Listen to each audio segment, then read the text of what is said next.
People often ask the question, is the American dream dead? I believe the moment we stop dreaming, we might as well be. Hi, I'm your host, Craig Sewing, the creator of American Dream TV, a national TV show centered around real estate, lifestyle, and culture.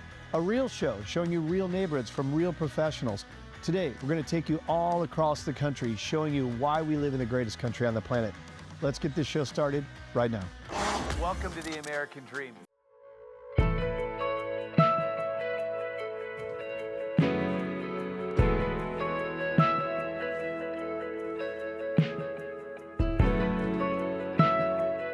Welcome to the American Dream. I'm your host, Joe Hafner. I'm about 30 miles east of Nashville in Las Casas, Tennessee.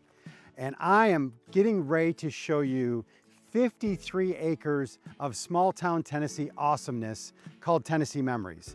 But Tennessee Memories almost became a memory when crisis struck the day before its grand opening.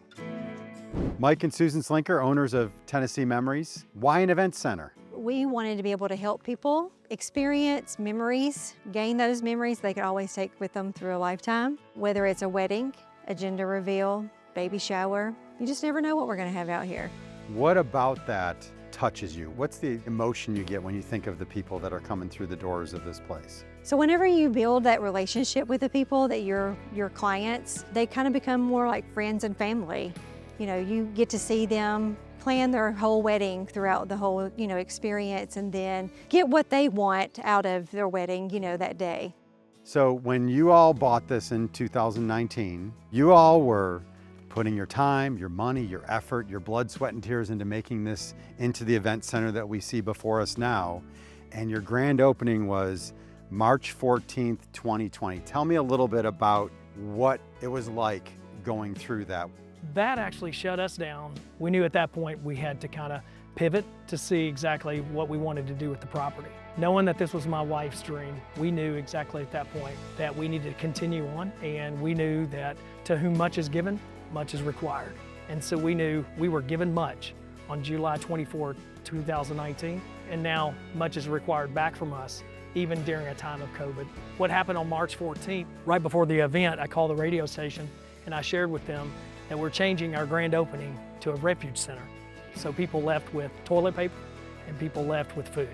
Surely you must have had a bunch of people cancel events. How did you all pivot and make a change so that you were able to be successful when you were dealt that blow? So we did. So we already had weddings booked for later on in the year, and it got to the point where everything had to be outside. Because the Eagle's Nest was a screened-in pavilion, we could use it and consider it outside. Most people want their wedding outdoor anyway, so it kind of worked out to their advantage.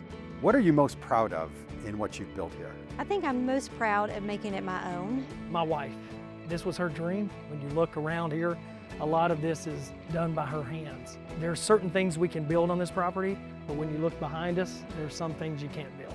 And we knew at that point, this was the spot to do her dream. Tay Lewis made it all the way to the finals on season 25 of The Voice, and when it came time to host his watch party, he chose Tennessee Memories. Tay Lewis, thanks so much for joining me. We're standing in the place where your friends and family all found out that you were going to be in the finals on The Voice. Yes, sir. So what's it like to be back? It's really, the same, but it just still has the feels of like everything that happened that night. I mean, you had over like 150 people in here that was just cheering me on the whole time, and I was just super excited about the whole experience. I mean, the show helped tremendously for me to get more exposure. The summer of 21, 'cause I can't get enough of the summer of 21. Natalie Douglas had a more traditional event at Tennessee Memories when she got married this past October. Natalie, how'd you meet your husband? I am from Illinois and he is from Alabama. I was living in Nashville and we met at a bar on Broadway. He walked into the bar and I'm like, oh my gosh, he is so cute. And my sister decided she should go say something to him. Why did you choose Tennessee Memories for the big day? After viewing some other venues, we came out here and it ultimately was everything that we wanted. We wanted our wedding to be outside, in the fall, all the really beautiful trees, the changing of the colors on the trees. Kind of as soon as we walked through, we both looked at each other and were like, this is the one. Ever since their wild COVID surprise the night before their grand opening, Mike and Susan Slinker have been helping folks create unforgettable memories. For the American Dream, I'm Joe Hafner. Join me next time for another real story from small town Tennessee.